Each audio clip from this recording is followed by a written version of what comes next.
The rain, a relentless percussion against my window pane, had been my soundtrack for months.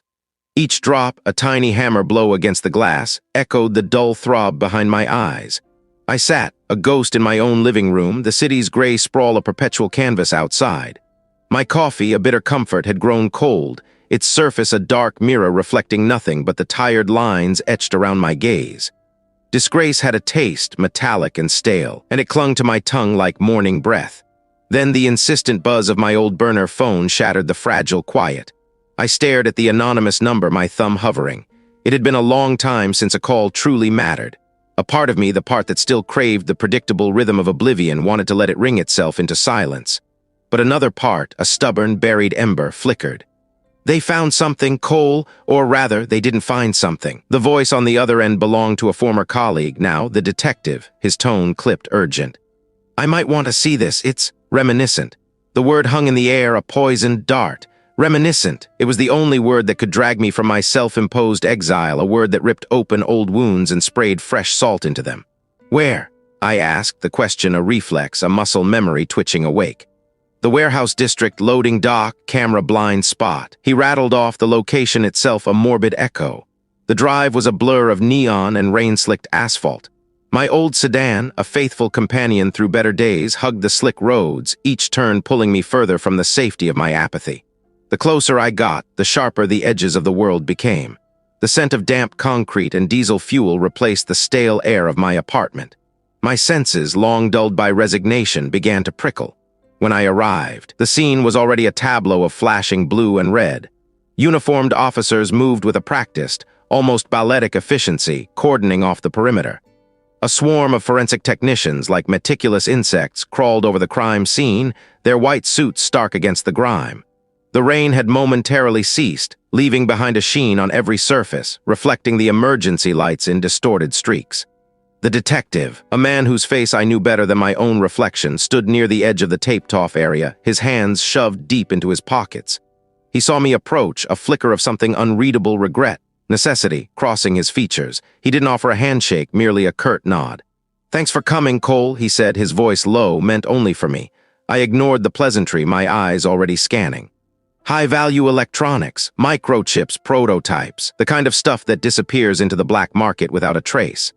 And what didn't they find? I pressed, remembering his earlier words. "Entry point," he replied, a shadow of frustration in his voice. "No forced entry, the locks were pristine, no broken windows, no drilled keyholes, it's like they just walked in." My gaze narrowed, already seeking the invisible threads. I moved past him, ignoring a sharp look from a uniformed officer, who wisely didn't challenge me. My eyes traced the perimeter of the loading dock. The metal ramp slick with recent rain, the tire marks from heavy vehicles. The precise placement of the security cameras, one of which was now dangling uselessly, its wires severed with surgical precision. My memory flashed to a similar scene years ago, a different warehouse, a different set of stolen goods, but the same eerie absence of evidence, the same meticulous dismantling of surveillance. Exactly, the detective confirmed, watching me closely.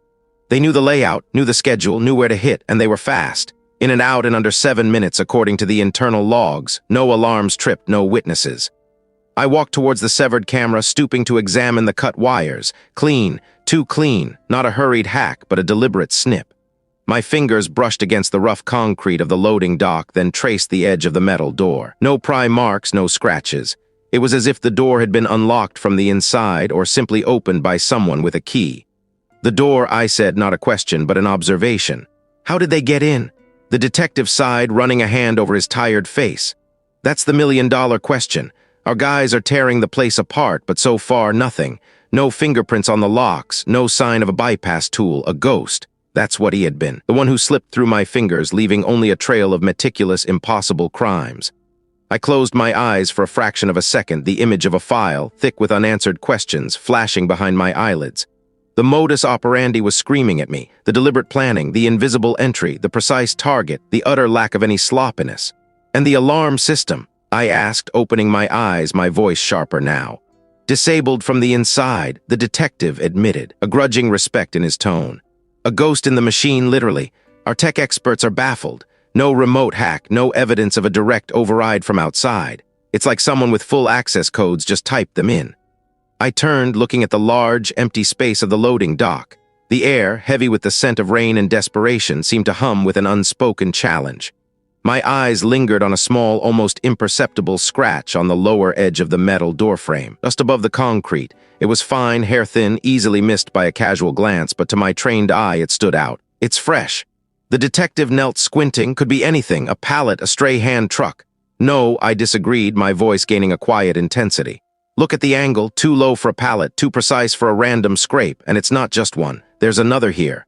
I moved a few inches to the left, pointing to an identical mark. And another, a series of them almost like tiny teeth marks. He frowned, a flicker of doubt crossing his face. What are I thinking, Cole?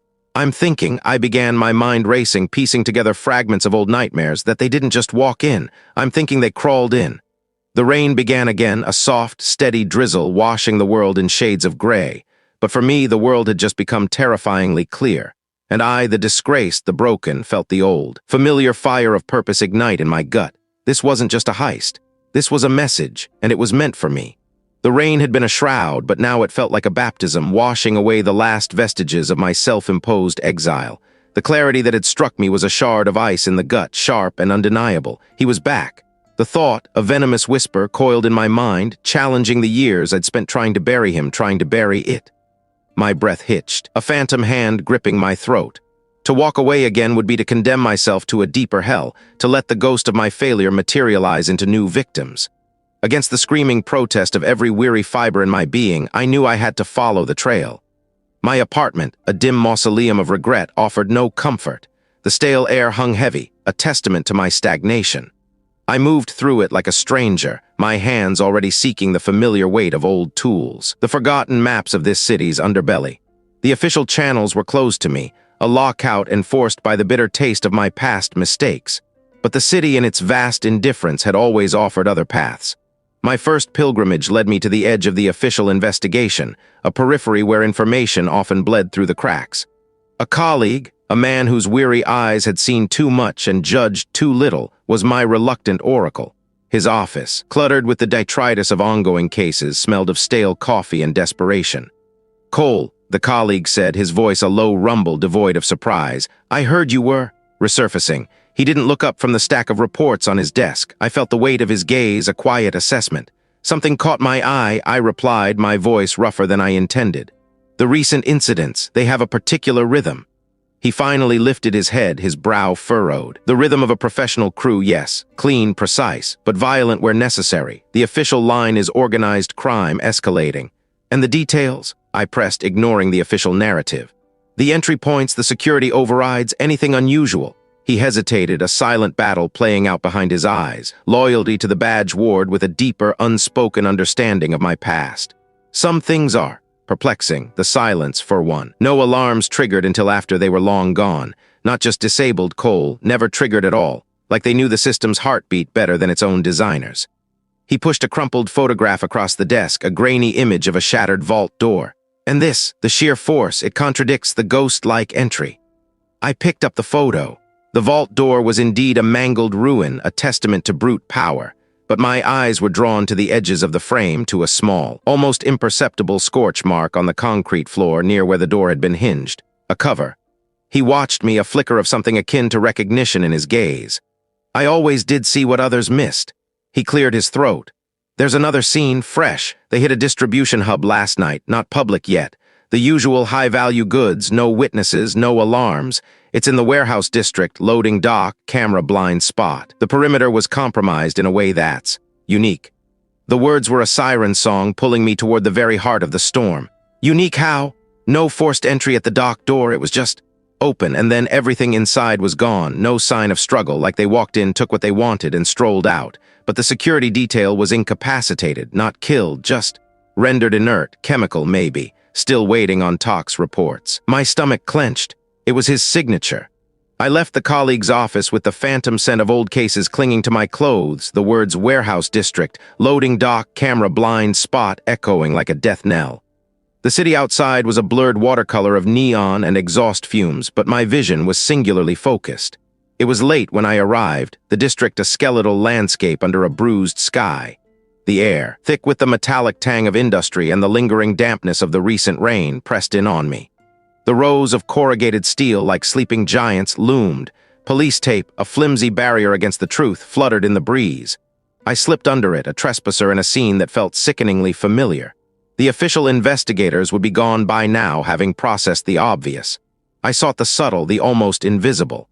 I found the mandated location, the warehouse district. Loading dock, camera blind spot. The concrete slab of the dock stretched out, scarred by years of heavy traffic. The colossal steel door, now secured with police seals, stood silent.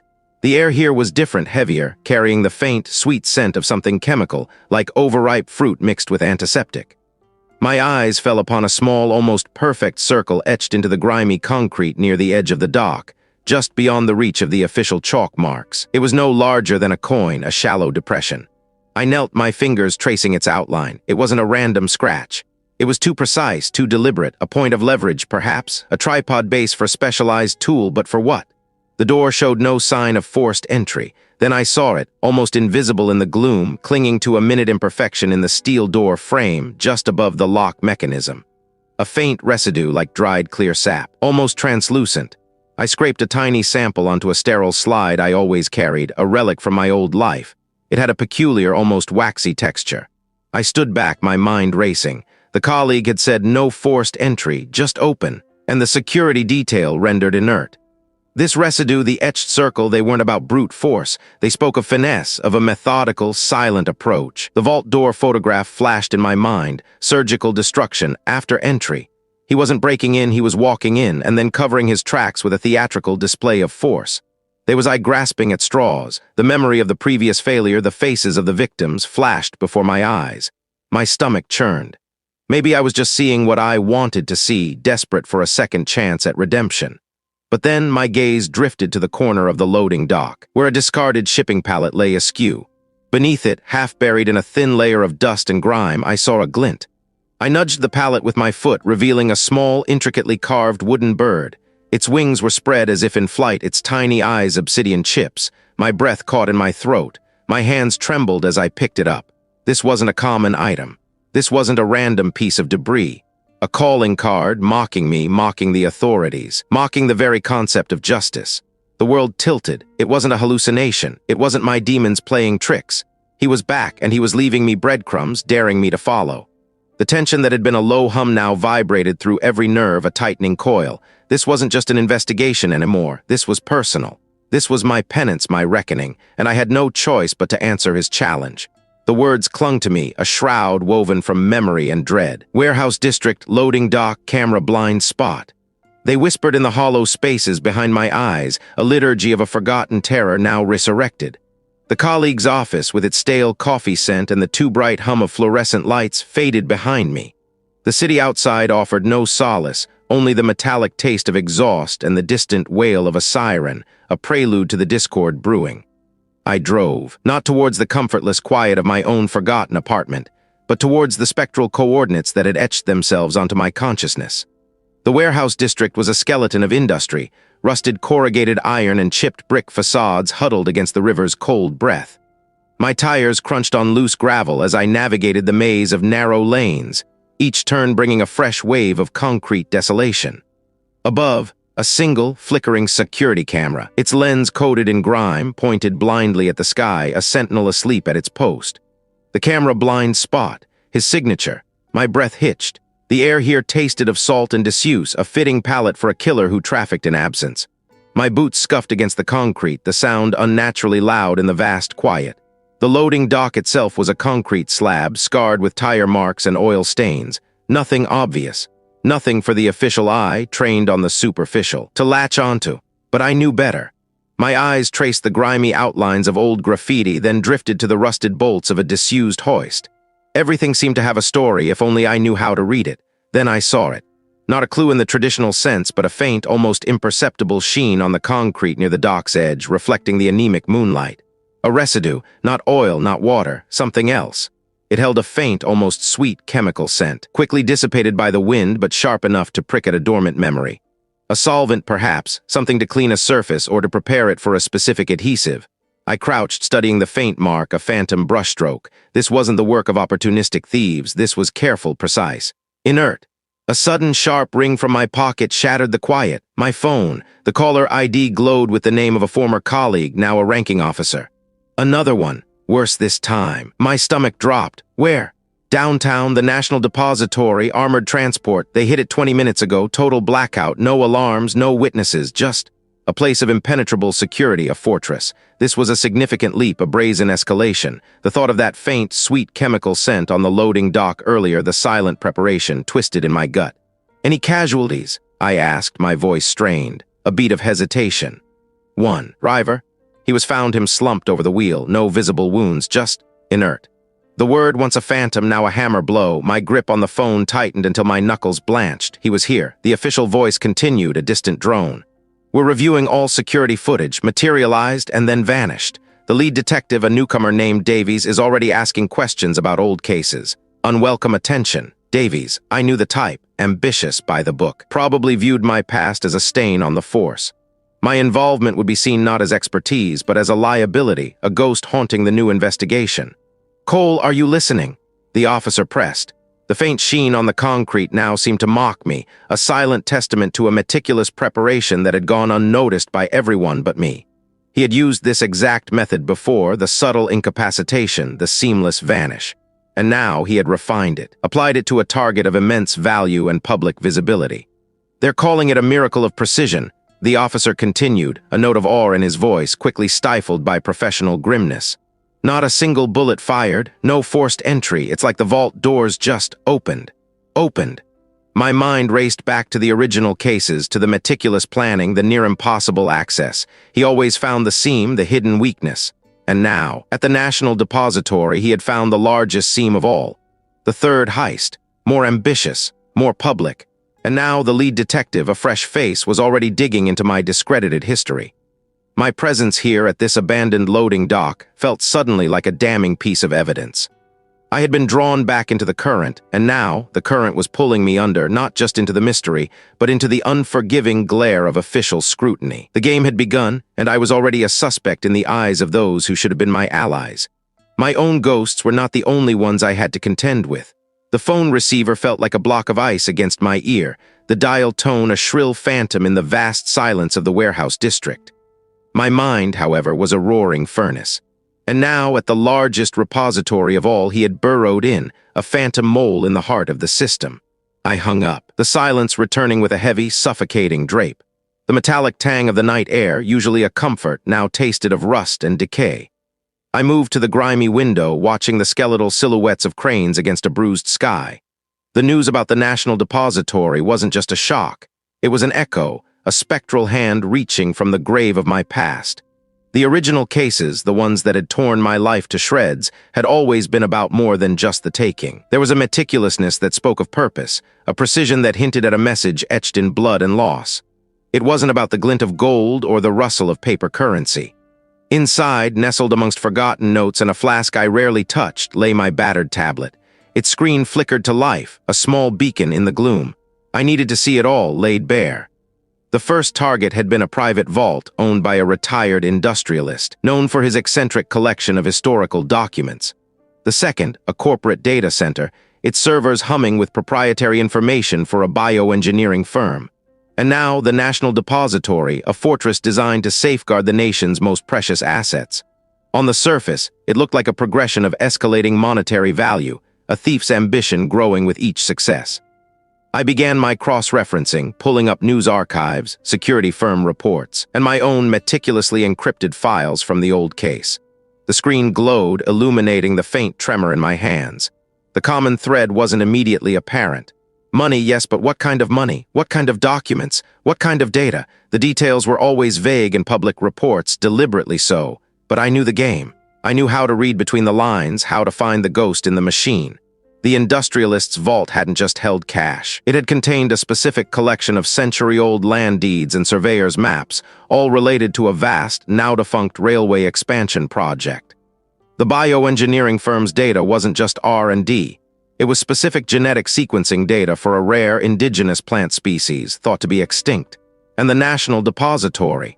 What could it hold that fit this strange, disparate mosaic? It didn't add up. not for simple greed. A thief with this level of skill, this level of access, wouldn't bother with niche historical documents or obscure genetic data unless they were components of a larger, far more intricate design. It felt like pieces of a puzzle, scattered across different secure locations, each one a critical shard. A name from the past. An archivist, a brilliant, meticulous man who had been one of the original killer's victims. He had been obsessed with the forgotten corners of history, with the stories etched into old paper and dusty records. My breath hitched. Could it be? I grabbed my coat, the old leather creaking a mournful protest. I needed to move, I needed to see. I drove through the desolate expanse of the warehouse district, the headlights cutting twin tunnels through the pre-dawn gloom. The air was thick with the scent of damp concrete and forgotten industry. My destination wasn't one of the recent heist sites, but an older, more personal ghost. A place I'd visited countless times during the original investigation. A place I'd always felt was a staging ground, a point of ingress or egress that had eluded my grasp. The tires crunched on loose gravel as I pulled up to a deserted loading dock. Its corrugated metal skin was a patchwork of rust and faded paint, a monument to forgotten commerce. I remembered this particular dock. I remembered the way the security cameras had been positioned, their unblinking eyes covering every angle, or so I had thought. I walked the perimeter, my gaze tracing the familiar lines, the angles of the buildings, the placement of the single flickering street lamp. And then I saw it. A subtle shift in the angle of a rusted support beam, a small, almost imperceptible dent in the concrete beneath it. It was a camera-blind spot, precisely engineered, precisely executed. Back then, I had dismissed it as a coincidence, a flaw in the building's design. But now, seeing it through the lens of this new series of heists, it screamed intent. It was too perfect. This wasn't just a place to unload goods, it was a ghost's doorway. I knelt, running my gloved fingers over the rough concrete. The surface was gritty, but beneath the grime I felt a faint, almost imperceptible sheen. I pulled a small, powerful penlight from my pocket, its beam cutting a sharp circle. And there it was. Not a footprint, not a dropped item, but a residue. A fine, almost iridescent dust clinging to the rough texture of the concrete. It wasn't natural. It wasn't the usual grit of the district. My mind reeled, pulling at forgotten threads. This dust. I remembered it from the archivist's workshop, from the faint traces found on his clothes. A preservative, a microparticulate used in the delicate restoration of ancient paper, in the stabilization of fragile historical artifacts. It was a specialized compound, not something found in a common warehouse. The revelation hit me with the force of a physical blow. The targets weren't just vaults or data centers, they were archives. And the items stolen weren't just valuable, they were fragments of a specific, incredibly rare historical narrative connected to a particular period, a particular figure, or a specific set of events. And that narrative, that period, that figure. It was the very subject of the archivist's lifelong work, the very thing he was compiling when he died. Is it truly him? The meticulousness, the specific targets, the message hidden within the taking. It was too precise, too personal. It was his signature, etched not in blood this time, but in dust and stolen history. He wasn't stealing for profit, he was stealing to rewrite, to erase, or perhaps to complete a story only he understood. And the archivist, my victim, had been a key to that story. The weight of the past settled heavy on my shoulders, a familiar, suffocating burden. I knew what I had to do. I had to find the next piece of his twisted puzzle before he finished building his new history. The dial tone still echoed in the hollow chamber of my skull, a siren's wail for what was to come. It wasn't just a place. It was a testament to impossible security, a fortress designed to mock the very idea of a breach. Yet I knew him. He saw walls as invitations, locks as puzzles, and vaults as mere suggestions. He always found the seam, the hidden weakness, and now at the largest repository of all he would find the grandest one yet. My hands, though steady on the steering wheel, felt the tremor of memory, the cold ghost of past failures clinging to the leather. I pushed the cruiser, a borrowed relic, through the city's arteries, the engine a low growl beneath my urgency. The target wasn't the immediate concern, not yet. The how was. How did he know? How did he plan? My mind, a frantic loom, wove threads from the old case, seeking a loose end, a forgotten knot. There was one. A man who dealt in hushed truths and stolen goods, a fence known only as the collector in the murkier circles. He'd always had an ear to the ground, a nose for impending trouble, and a knack for knowing where the next big score would land, long before it did. He'd been a ghost in my periphery during the last hunt, a voice on a wiretap, never quite solidifying into a lead. Now he felt like the only anchor in this swirling storm. The address, scrawled on a yellowed napkin from years ago, led me to the city's forgotten edges, where asphalt crumbled into gravel and the air hung heavy with the scent of rust and neglect. This was the warehouse district, loading dock, camera blind spot. It was a labyrinth of corrugated steel and broken glass, a graveyard of ambition. The setting sun bled orange across the sky, painting the squat, brooding structures in hues of bruised fruit. I parked the cruiser a block away, its official sheen a beacon of unwanted attention in this forgotten realm. I moved with a practiced stealth, a phantom returning to its haunt, my hand instinctively reaching for the worn grip of the pistol tucked into my waistband. Old habits resurrected by old fears. The specific loading dock was exactly as described in the old intelligence reports. A gaping maw on the side of a windowless structure, shrouded by a dense thicket of overgrown weeds and a strategically placed defunct power transformer that rendered any surveillance useless. A camera blind spot, a favored haunt for illicit dealings. I saw him, or rather, I saw his silhouette first. The collector was a man built of angles and nervous energy, his frame hunched over a small, portable stove, the scent of stale coffee mingling with the metallic tang of the district. He didn't use my title. The omission was a deliberate sting, a reminder of what I'd lost.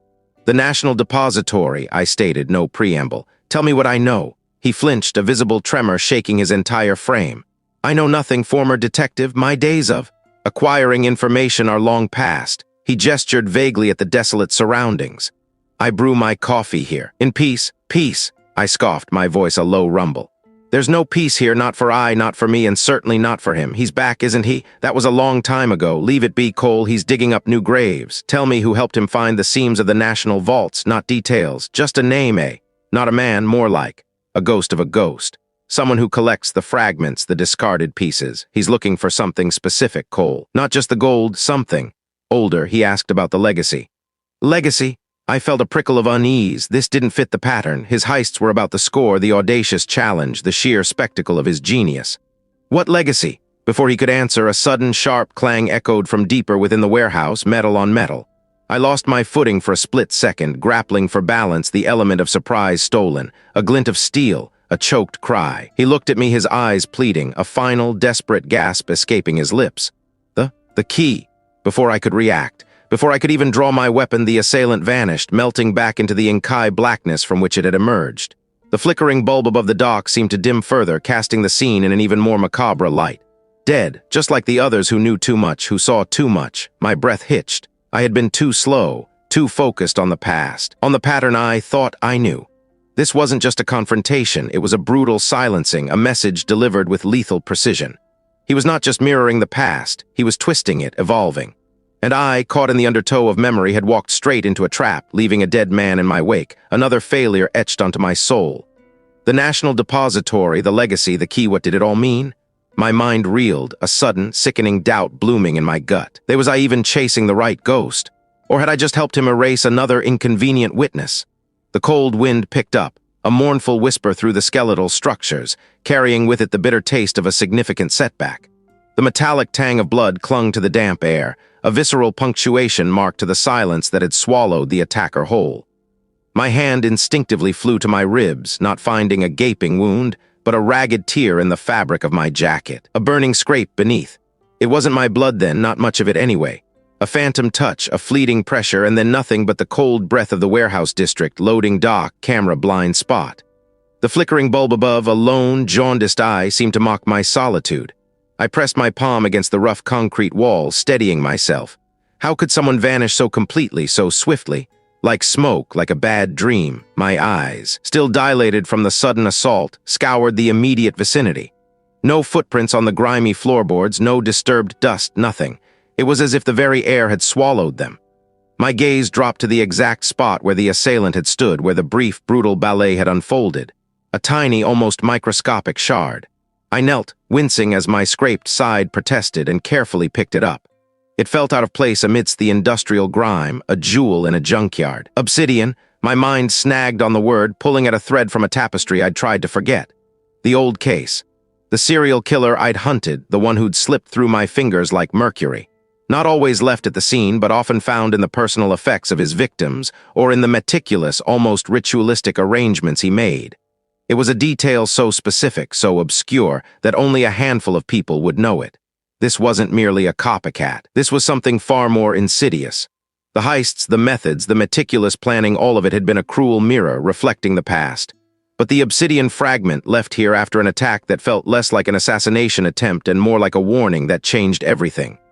I stood, the tiny shard clutched in my palm, its coolness a stark contrast to the sudden heat that flushed my face. Why here? Why now? The blind spot. Deliberate. They wanted me to find it. They wanted me to connect the dots. My thoughts raced back, sifting through the dust of years. The old case, the man I'd put behind bars, a quiet, unassuming architect with a disturbingly precise mind. He'd never confessed, always maintaining his innocence even as the evidence mounted. I remembered his wife, a woman consumed by a quiet, burning fury. She'd haunted the courtroom, her eyes, like shards of obsidian themselves, fixed on me. She believed I had framed him, that I had been too eager to close the case, too blind to the real truth. No, I whispered into the cavernous silence of the dock. It couldn't be. He was just a grieving spouse, a woman driven to desperation. But the heists, they weren't just about money. The specific targets, the items stolen, each one seemed to hold a symbolic significance, a subtle nod to the victims of the old case, or perhaps to the evidence that convicted her husband. And then it clicked, a sudden, brutal illumination. The stolen paintings, each depicting a particular landscape, a specific time of day. One a vibrant sunrise over a coastal town. Another a twilight scene in a bustling city square. A third a moonlit forest. I remembered the prosecution's timeline, the alibis shattered, the carefully constructed narratives of the architect's movements. Each painting corresponded to a location, a date, a time where her husband had claimed to be, but which I had meticulously disproven. The heists weren't just mimicking the old killer's methods. They were systematically dismantling my case piece by agonizing piece. They were a public declaration that I had been wrong, that I had condemned an innocent man. The true nature of the threat hit me with the force of a physical blow. This wasn't a random criminal seeking profit. This was a vendetta, carefully orchestrated, deeply personal. The assailant at the dock hadn't meant to kill me. They meant to injure, to warn, to draw me deeper into their twisted game. They wanted me to see what they were doing, to understand the message. Her husband had been obsessed with precision, with order. He'd crafted miniature worlds, meticulously detailed models of the crime scenes, each piece in its proper place. He had accused me of being a butcher, tearing apart her husband's life, his reputation. I remembered his final words to me, hissed in the crowded courthouse hallway just after the verdict. "I built this cage, Cole. I will be the one to unmake it." Her words, once dismissed as the ravings of a distraught woman, now echoed with a terrifying prophecy. The assailant's vanishing act, the obsidian, the heists mirroring the timelines I had dismantled, it all pointed to one person, the architect's wife. He was recreating the exact circumstances, but in reverse, using the old killer's methods to expose what she believed was my injustice. My stomach clenched. All this time I had been chasing ghosts, convinced a new killer was on the loose or that the original had resurfaced. But it was far more personal, far more calculated. She wasn't just mirroring the methods, he was using them to unravel my truth, to prove my failure. And the connection to me? It was the very foundation of her revenge. The air in the warehouse district, loading dock, camera blind spot suddenly felt heavy, charged with a new, terrifying understanding. And I had just stumbled into a trap. The words had become a mantra, a chilling echo in the hollow chambers of my mind. He was not merely mirroring the past, he was sculpting it, bending the grim timelines to her will, shaping a new horror from the ashes of my failure. The obsidian, the vanishing acts, the heists, each a meticulously placed stone in a mosaic of calculated revenge. My own ineptitude, a ghostly companion, clung to me, whispering doubts. Had I been so blind then, so consumed by the hunt for a phantom, that I missed the true orchestrator, the quiet hand pulling the strings? I needed a fresh pair of eyes, a voice from the periphery of that old, forgotten world. There was a former dock worker, a man who saw everything and said little, a ghost in the periphery of the architect's life during those terrible years. He had always been too scared to speak even to me, but desperation breeds courage in the weary. I had left a coded message, an olive branch extended into the murky waters of the past, and a flicker of acknowledgement had returned. A rendezvous clandestine and fraught. The air, thick with the metallic tang of the harbor and the faint, sweet decay of stagnant water, clung to me as I threaded through the labyrinthine alleys. Rust-stained corrugated steel walls loomed, slick with a fine mist, reflecting the dim glow of distant streetlights like 1,000 jaundiced eyes. I positioned myself behind a stack of weather-beaten crates, their wood splintered and groaning under the weight of time. The blind spot offered concealment, a perfect pocket of invisibility from the few surveillance lenses that still hummed in this forgotten corner of the city. The loading dock stretched out, a concrete maw framed by the skeletal remains of dormant cranes. Every creak of metal, every rustle of wind tightened the knot in my gut. He was late, or perhaps I was too early, my urgency a bitter taste on my tongue. It was him, the old contact, his shoulders hunched, his gait a series of furtive glances. Relief, a thin, fragile thing, unfurled within me. He was here. He hadn't succumbed to fear, not yet. He moved towards the designated spot, a patch of cracked concrete beneath a perpetually dripping pipe. Then a ripple in the periphery, a movement too swift, too fluid to be natural. My breath hitched. My hand instinctively went to my side, to the weight of the old tool I now carried, a relic of a past life. The old contact paused, his head cocked, as if sensing the shift in the air, the sudden, predatory stillness. It was over in seconds. A brutal, clinical ballet of abduction. I stood frozen, a specter of my former self, my muscles screaming in protest, my mind reeling. My contact. Gone. Right under my nose, in the very blind spot I had chosen for safety. The architect's wife, or whoever her instrument was, had known. The bitter tang of failure filled my mouth, sharper than the harbor air. I had led him to the slaughter. This was no longer a ghost chase. This was personal. I moved from my hiding spot, my steps heavy, each one a testament to my crushing impotence. I approached the spot where he had fallen, my eyes scanning for any sign, any dropped clue. The concrete was slick, reflecting the dull sky. Nothing, not a scuff, not a disturbed pebble. The perpetrator had been meticulous. But then my gaze snagged on a tiny, almost imperceptible gleam beneath the perpetually dripping pipe. Blood. A fresh, stark smear, defiant against the grimy concrete. My fingers trembled as I retrieved the paper. It was thick, almost like parchment. Unfolding it, my breath caught in my throat. It wasn't a message, not in words. It was a photograph, an old, faded print from my case files, one I hadn't seen in years. A blurred image of the architect's garden, taken shortly after the first victim was found, focusing on a particular rose bush that had been trampled. But this wasn't just the old photo. Across the delicate petals of a single white rose in the image, a fresh, vibrant crimson stain had been painted, still slightly tacky to the touch. And resting precisely on that painted stain, a tiny, polished shard of obsidian glinting malevolently. My vision blurred. He had accessed my files. She knew the minutiae, the forgotten details. This was a direct taunt, a cruel, intimate whisper in the darkness. The rose, a symbol of beauty defiled. The obsidian, her signature. And the blood. Whose blood? The old contact's. A wave of nausea washed over me, mingling with a surge of pure, unadulterated fury. My hands clenched around the photograph, crumpling its edges.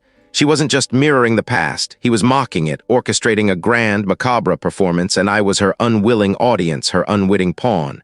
The stakes had been raised, not just for the city, but for me personally. She knew I was hunting her, and he was inviting me to play. The game had just begun, and the rules were hers alone. I had to find her before more blood stained the canvas he was painting, before the past consumed us all.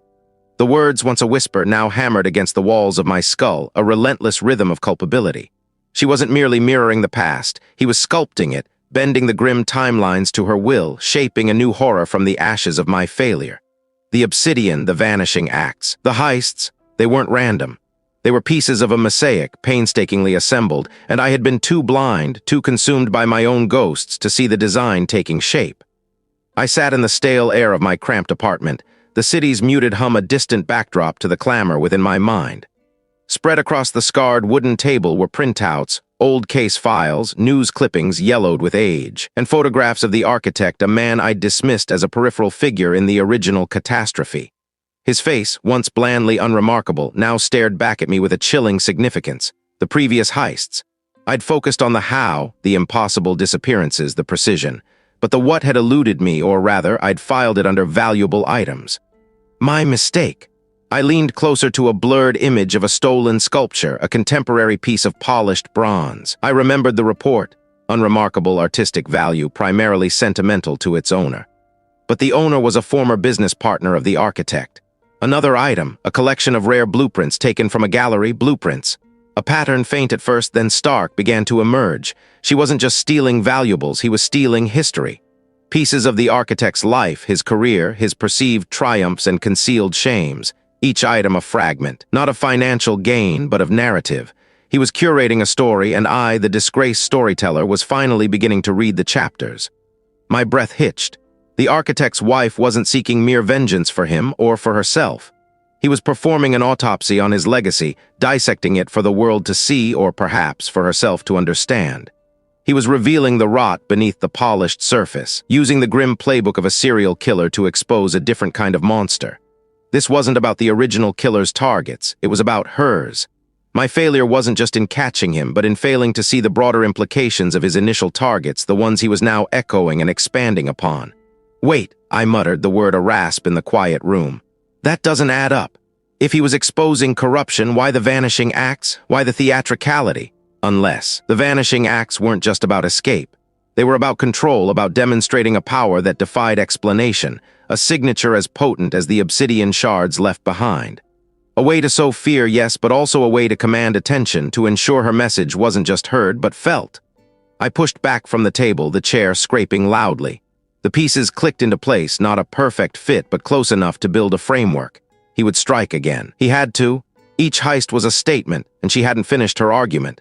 I needed to predict her next utterance. My mind raced, sifting through the architect's public life, his scandals, his associates.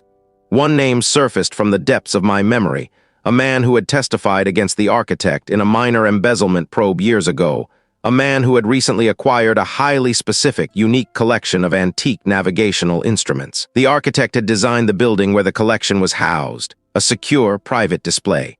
It was the perfect confluence. A target connected to his past, an item with symbolic resonance, guiding, finding the way, truth, and a location he had personally overseen. The trap. I needed to create an irresistible lure, something that would resonate with her twisted sense of purpose. I made a phone call, my voice low and urgent, to an old contact, a reporter I'd occasionally fed scraps of information to in my former life. I spun a tale of a rumored discovery within that collection, a hidden document, something scandalous, potentially damaging to the architect's already tarnished name. A fabrication, but a plausible one. Then came the meticulous planning of the ambush. I chose the warehouse district, loading dock, camera blind spot. It was a place he would instinctively gravitate towards, a place that screamed opportunity to someone who thrived in the unseen. I spent hours walking the perimeter, feeling the gritty concrete beneath my boots, smelling the damp decay of forgotten cargo. I memorized the angles of the stacked crates, the rhythmic creak of the distant gulls, the way the moonlight fractured through the grimy skylights. My breath plumed in the cold air. This was her stage, and I was setting the curtain. Doubt, a serpent, coiled in my gut. There was I seeing patterns where none existed. There was my desperation to atone for the past, twisting the present into a narrative of my own making. Could I be so sure of her motives, her methods, that I could risk everything on this calculated gamble? My hands, usually steady, trembled slightly as I checked the makeshift tripwire I'd strung across a narrow access path, barely visible in the gloom. This was not just a trap for her. It was a test of my own fractured intuition. If I was wrong, if she saw through it, or if she simply chose a different path, then I would have failed again, and this time there would be no coming back. I waited. He was coming. I felt it in the marrow of my bones. The cold bit not just at my exposed skin, but deeper into the marrow of my bones, a premonition of the sterile chill that often accompanies finality. The air hung heavy, thick with the metallic tang of rust and the ghost of diesel fumes, a fitting prelude to the reckoning I sought. My boots crunched on scattered gravel and broken glass, each step a drumbeat against the silence of the warehouse district, loading dock, camera blind spot. I knew he would be here. My mind, a frantic loom, wove her motives into a tapestry of vengeance and twisted artistry. She wasn't merely echoing the past. He was completing a symphony left unfinished, a gruesome composition only he could conduct. My failure, a discordant note in that original melody, resonated with excruciating clarity now. A flicker of movement, a subtle displacement of the deep-set gloom drew my eye. Her silhouette, sharp and unforgiving against the faint glow, held a stillness that belied the storm within. He carried no overt weapon, yet the very air around him thrummed with a dangerous promise. Cole, his voice, a silken ribbon of sound, unwound through the stillness, cool and precise. It held none of the tremor I expected, only an unsettling confidence. I knew I would come. I always chase the ghost, don't I, even when it's my own. A familiar ache tightened its grip around my chest, of what you've become. A soft, mirthless laugh escaped his lips, a sound like dry leaves skittering across concrete. And what is that, Cole, a monster, or merely an artist perfecting a design left flawed? She stepped forward, her expensive shoes barely audible on the grimy floor, closing the distance between us. Her eyes, even in the poor light, gleamed with an unnerving intensity, mirroring the obsidian fragments I'd found at every scene.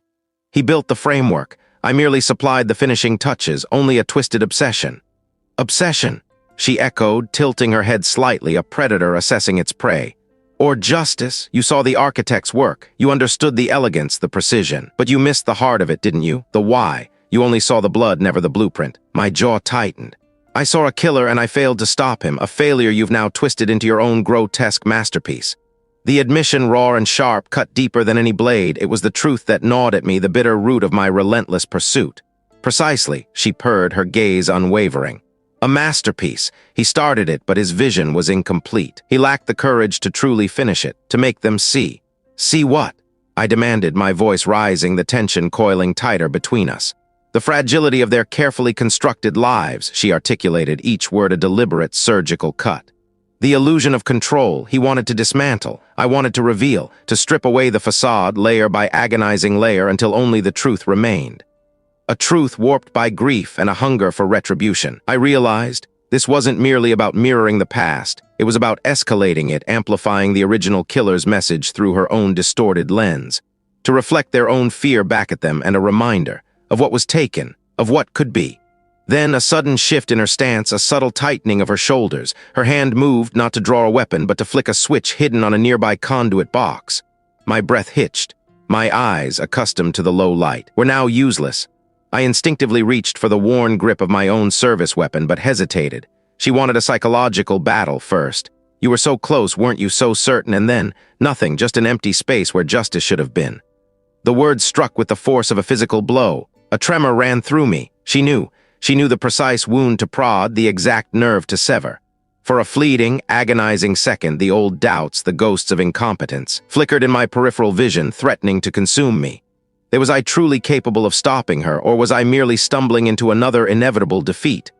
But then, a surge of defiant anger, hot and sharp, pierced through the self-recrimination. Not again, not this time. My senses heightened, straining against the absolute black. The faint scent of her perfume, a delicate floral note, barely perceptible beneath the industrial grime, became my compass. The subtle rustle of fabric as she moved. The almost imperceptible shift in air currents, and I won't either. Because I'm not the same man I was. I might have stumbled, but I learned. I remember. A sharp, metallic click echoed from somewhere close. Not a gun, something else. The sound of a switchblade flicking open, or perhaps something more archaic, more brutal. We shall see, Cole. His voice, now directly behind me, a breath against my neck, sent a jolt of ice down my spine. A searing pain erupted in my side, a sudden, brutal impact that stole my breath. I stumbled, clutching at the wound, my fingers meeting something wet and warm. Blood, my blood, the smell of it, coppery and primal, filled my nostrils. The physical battle had begun, swift and merciless. I gritted my teeth, forcing myself to stand, to push through the agony. This wasn't just about stopping a criminal, it was about reclaiming a piece of myself, proving that the lessons carved by failure were not in vain. I wouldn't let her. I whirled, my vision blurring for a fraction of a second, the cold steel of the abandoned dock's railing biting into my palm. My breath hitched not from exertion, but from the sudden, chilling proximity of her presence. The air, already thick with the metallic tang of rust and the damp scent of river water, now carried a faint, cloying sweetness, her perfume, a ghost from my own forgotten memories. She stood barely a foot away, framed by the skeletal silhouettes of dormant cranes and the inky blackness between two colossal shipping containers. We were deep within the warehouse district, on a loading dock, precisely in the camera blind spot I had identified hours earlier. The concrete beneath my worn boots felt like a tombstone. Her hand wasn't holding a switchblade. My mind had misread the sound, distorted by the wind and my own frayed nerves. Instead, clutched in her gloved fingers was a garrote of thin, braided wire, taut and gleaming under the weak, distant security lights. The quiet work. No mess, no fuss, just an end. My eyes locked onto hers, searching for the flicker of madness, the glint of triumph. Instead, I saw only a profound, bottomless grief, hardened by years of simmering rage. It was a look I recognized, one I'd seen reflected in my own mirror too many times. It wasn't a switchblade, I stated, my own voice rough, a stranger to my ears. It was the click of the loops tightening. You've been practicing. A ghost of a smile devoid of humor touched him lips. Meticulous, Cole, just like he was, just like I have become. She lunged not with a wild, desperate fury, but with a practiced, fluid grace that spoke of training and singular focus. The wire arced towards my throat, a silver serpent seeking its prey. My training, dormant for too long, surged to the surface. I ducked, feeling the faint brush of displaced air against my ear as the garrote whistled past. My right hand shot out, grabbing her wrist, twisting, forcing her arm away. He was stronger than she looked, fueled by something primal. Her free hand clawed at my face, fingernails like razors. I recoiled, a sharp sting blooming across my cheek, but maintained my grip. The garrote clattered to the concrete, useless for now. "Why?" I gritted out, shoving her back against a stack of empty pallets. The rough wood splintered slightly under the impact. "Why now? Why the heists?" The kind I failed to deliver. A bitter laugh escaped her, sharp and brittle. "My sister, Alara, the last one, remember her? You found her in that abandoned factory, neatly arranged, just like the others. You promised justice. You swore you'd catch him." The name hit me like a physical blow, ripping through the scar tissue I'd built around that memory. Alara, too caught up in my own demons. While I wallowed, I watched. I learned. This wasn't just a copycat, this was a survivor, a witness, a student of the horror I had failed to stop. "The heists," I murmured, the pieces clicking into place with sickening precision. "They weren't about money, were they? They were about the method. The impossible angles, the precise timing, the untraceable exits, to make you understand what it feels like to chase a ghost you should have buried years ago." She lunged again, not for the garrote, but with a desperate, untrained ferocity, aiming for my eyes. I parried, feeling the familiar rhythm of the street fight. My years on the force, the countless brawls, the desperate struggles in dimly lit alleys, it all came back. I knew this dance. I moved with her momentum, redirecting her force, and in one swift motion, pinned her against the pallets. Her arms wrenched behind her back. He was right. I hadn't been better. I had been broken. But in her warped justice, in her twisted recreation, he had become exactly what she hated. "He taught me," she said, her voice barely audible now, her head bowed. "He taught me how to be invisible, how to plan, how to make the impossible look easy. I watched him.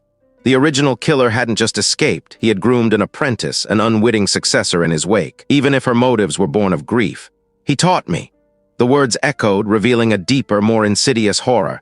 This wasn't just Alara's sister seeking revenge. It was a testament to the lingering, festering evil I had failed to contain. The distant wail of sirens, faint at first, then growing steadily louder, began to pierce the quiet of the warehouse district. The cavalry, finally. I kept her pinned, my gaze sweeping the periphery. The detective's cruiser, its blue and red lights painting the grimy concrete in a strobe of color, screeched to a halt at the mouth of the loading dock. A figure emerged, tall and broad-shouldered, silhouetted against the flashing lights. My own hands, still trembling slightly, loosened their hold. The fight was done. The truth, however ugly, was laid bare.